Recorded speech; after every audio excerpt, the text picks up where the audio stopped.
Regras para o culto. Olha como é lindo isso, gente. Regras para o culto. Olha aí, você que não gosta de regras, que diz que a regra, que diz que a liturgia engessa o culto, tolhe a ação do Espírito Santo negativa. Primeiro, todo o teu louvor, toda a tua adoração, toda a ação, ou melhor, toda expressão que vai sair de você, da sua boca, tem que ser da palavra. Vamos ver aí, Colossenses 3,16. Vamos lá. Vamos falar sobre isso hoje. Regras para o culto. Deus, Ele está estabelecendo isso. Como é que diz aí? 3,16, capítulo 3, verso 16.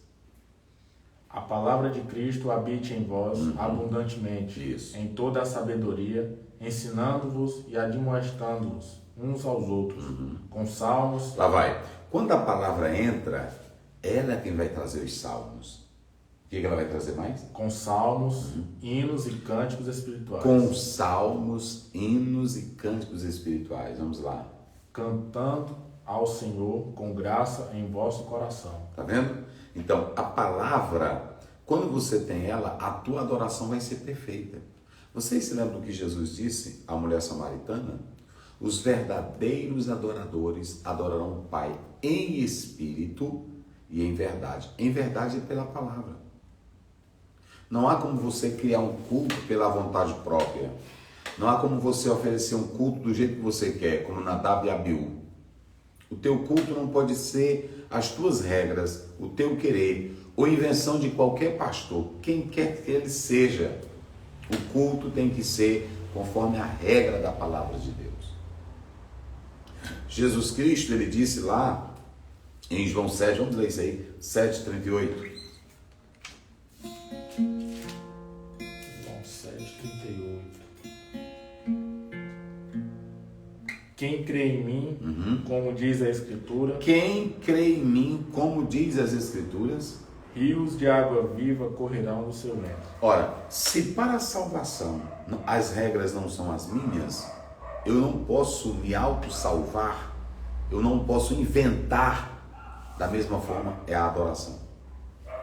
Você não pode criar suas regras. As regras, as normas, elas estão na palavra. Elas estão na palavra. Um crente que tem palavra de Deus na vida, ele vai produzir hinos, salmos, cânticos espirituais, louvando e cantando e glorificando a Deus em seu coração. Não há de se falar, o fulano de tal, lá Deus tomou ele e ele fez o que ele quer. Deus só faz de acordo com a palavra dele. Não existe essa. Toda adoração tem que ser conforme a palavra. Vamos voltar para o texto. Como é que diz o 17? 3 vezes no ano, todos os teus varões aparecerão diante do Senhor. A ordem de Deus era para quê? Nós já falamos aqui de 8 festas, mas principiamos com 3 que o texto falou. Falamos da festa da Páscoa, ok? Pães asmos. Falamos da festa da cega, ok? Falamos da festa relacionada aí ao Pentecoste, às semanas, né? E nós falamos dessa festa do pão asmo. Ou seja, pronunciamos aqui 3. Páscoa, pães asmos, ok? E a cega, que é a festa do Pentecoste. Então, o mais importante aqui é que durante 3 anos eles teriam que ir a Jerusalém para adorar o Senhor. E as mulheres, pastor? Elas deveriam ir ou não? Primeiramente, quem deveria ir para a festa era homem. Ora, homens totalmente capazes, que compreendessem o que era o culto. As criancinhas, elas depois, quando elas chegavam com a idade de 12 anos, que era a introdução no Bar Mitzvah, quando elas chegavam nesse período, aí ele começava a ser o filho da lei. Bar Mitzvah é filho da lei. Então, a partir daquele momento, ele passava a ter as suas responsabilidades religiosas. Veja como a Bíblia é linda. Dentro de casa, o trabalho de orientar, o trabalho de guiar, o trabalho de ensinar era da mãe. Era da mãe. E também do pai. Está lá em Deuteronômio, capítulo 6. Vamos ver aí, versos 6 e 7. 16, versos 6 e 7.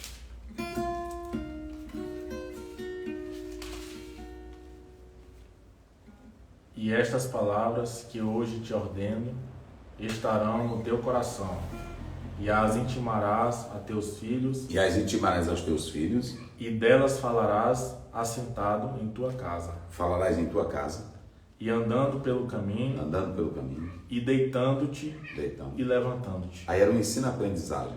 Veja que a educação espiritual para os filhos acontecia em casa.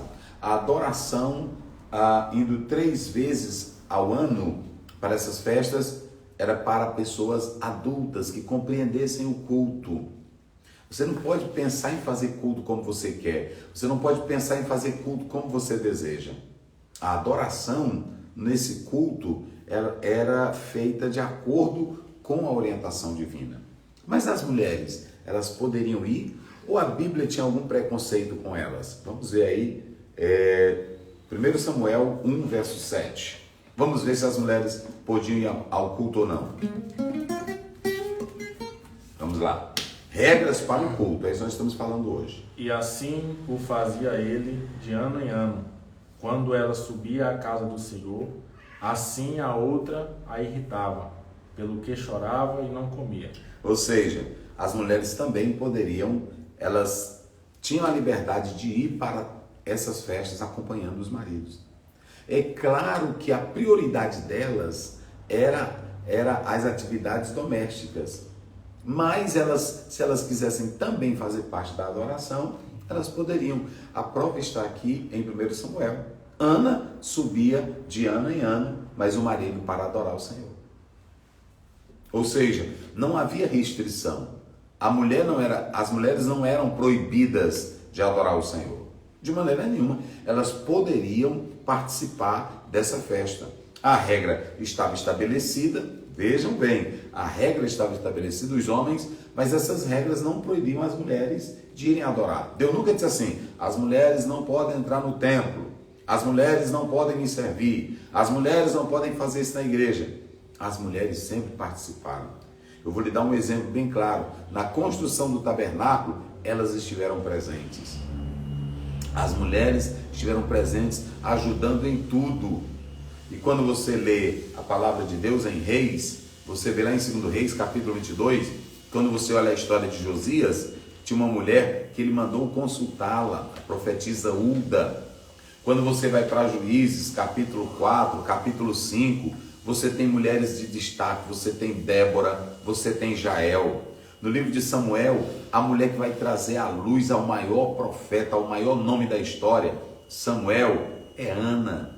Então, as mulheres sempre estiveram presentes e até na promessa do derramamento do Espírito Santo. E há de ser que naqueles dias derramarei do meu Espírito sobre toda a carne, vossos filhos, vossas filhas profetizarão. Ou seja, as mulheres não ficaram de fora. Joel 2:28. Sempre. E quando você vai para Lucas capítulo 8, veja o tanto de mulheres que participavam do ministério de Jesus, sustentando o ministério de Jesus. E Paulo, alguém disse que ele era machista, Paulo era contra as mulheres. Leia o capítulo 16 de Romanos. Quanto elogio ele não faz para Febe. Leia o capítulo 4, versículo 3 de Filipenses. Olha o que ele diz de Evódia e Sinti, que ele ainda diz mais. Elas me ajudaram no meu ministério. As mulheres nunca foram proibidas de ajudar no trabalho do Senhor, nem de se congregar. É claro que quando lemos 1 Coríntios capítulo 11, Deus estabeleceu um padrão. Deus, homem, Deus, Cristo, homem e mulher. As mulheres estavam ativas no trabalho de Deus. Elas tinham autoridade para participarem do trabalho do Senhor. Agora vamos ver, essas mulheres elas participavam. Vamos ver o verso 18. Não oferecerás o sangue do meu sacrifício com pão levedado. Muito bem, preste bem atenção. Aqui está relacionado à Páscoa. Olha as normas que Deus estabelece. Ele não queria nenhum pão levedado ou pão com fermento. Deu para entender agora? Esse fermento aí, ele passou a figurar como símbolo do mal. e não deveria estar presente na vida ou no sacrifício, na adoração do povo de Deus. Vamos ver em Mateus 16:6.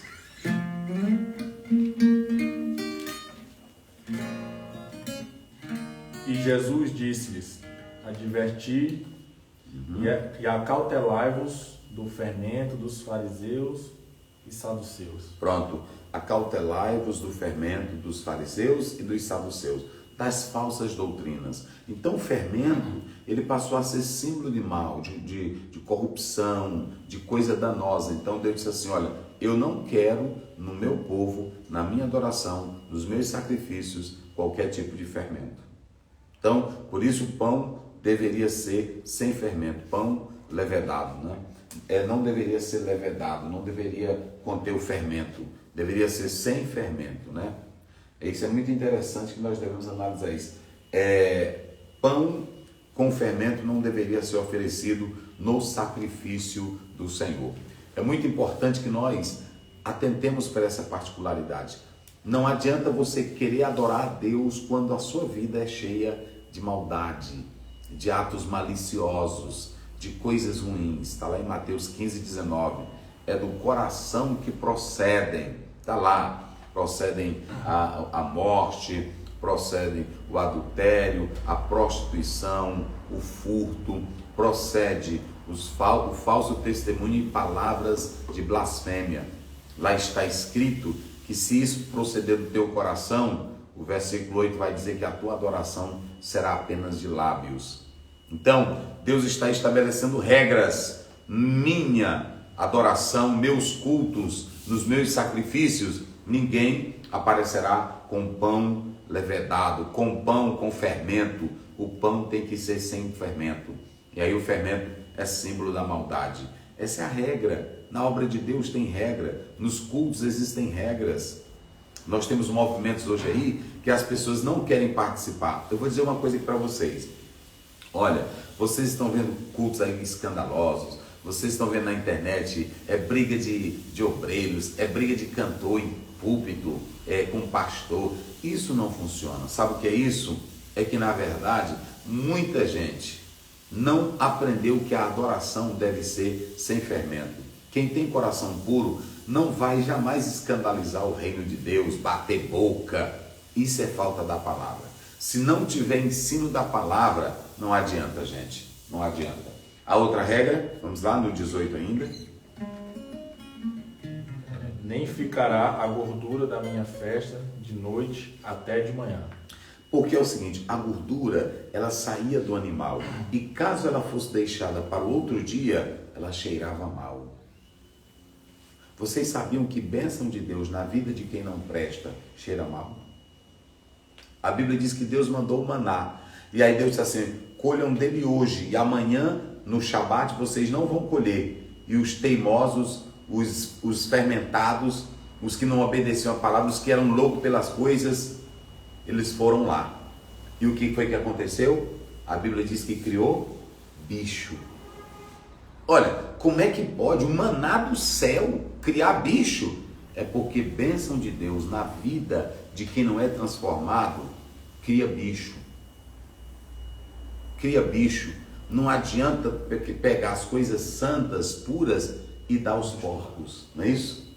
Não adianta. Olha, deixa eu dizer uma coisa para vocês. Bênção de Deus na vida de quem tem fermento, vira bicho. Quem ousa fazer das coisas de Deus negócio, quem ousa fazer, o apóstolo São Paulo diz, aqueles que andam mercadejando a palavra, vai criar bicho na sua vida. Esse alto cachê que você ganha, amanhã vai virar bicho para você. Estraga, né? Estraga. Estraga, porque você está tentando barganhar com as coisas de Deus. Vira bicho, vai criar bicho. Bênçãos de Deus, olhe para cá. Bênçãos de Deus na vida de quem não presta, vira bicho. E eu vou te mostrar isso na Bíblia. Cadê os israelitas desobedientes, teimosos, pecadores? Eles queriam só bênção. Todas as bênçãos viraram maldição. Um dia eles estavam comendo a carne estava nos dentes e Deus os matou. Gente, não vamos brincar com as coisas de Deus, isso é muito sério. Isso é muito sério, isso é muito sério. Veja que ele está dizendo, não venham para cá com pão levedado, com pão com fermento. Tem que ser sem fermento. Aí depois ele diz, não deixem a gordura fazia parte da vítima que era oferecida, mas no outro dia ela engrossava e o fedor era horrível. O fedor era horrível. Então Deus está dizendo, não deixe ela para o outro. Veja aí Levítico 2:11. Levítico 2:11. Nenhuma oferta de manjares que oferecerdes ao Senhor se fará com fermento. Porque de nenhum fermento, nem de mel algum oferecereis oferta queimada ao Senhor. Está vendo? Pronto, a regra é essa. É a regra. Vamos ver ainda, Êxodo 12:8. A regra é essa. É sem fermento. A gordura não pode deixar para o outro dia que cheira mal, fede. Deus não quer isso. E naquela noite comerão a carne assada no fogo, com pães asmos, com ervas amargosas e comerão. Isso, então a regra não é sua. Deus estabeleceu lá em Êxodo 12:8 e agora ele está dizendo em Levítico 2:11. É sem fermento. A regra é dele, o poder é dele, quem estabelece é ele. Quando você lê Mateus 6:10, assim, venha o teu reino e seja feito o quê? Então a vontade não é a tua, é a dele. Ele não te obriga a adorar ele, ele não te obriga a servir a ele. Agora entrou para servir a ele, não invente não, tem que ser do jeito que ele está dizendo.